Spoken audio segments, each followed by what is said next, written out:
You were trying to figure out the value of k. And remember, you do not have to actually find the value of k. You just need to determine if enough information is there to find the value of k. And if I look at clue 1, you've got an equation with only one variable.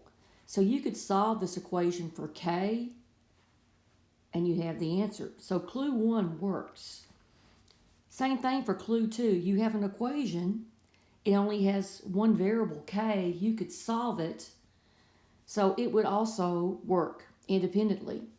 So your answer is going to be D. Each statement alone is sufficient. So we already know what the answer is, but I am going to go a step further and show you how you would solve clue 1 for k.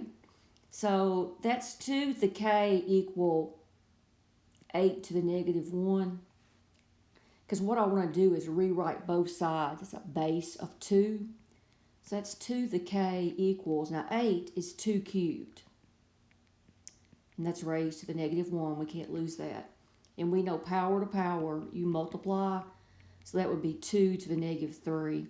And there's a theorem that says if you can write the bases the same on both sides, you just drop the base and you set the exponents equal to each other. So you don't have to do all that work. I'm just showing you how it would work.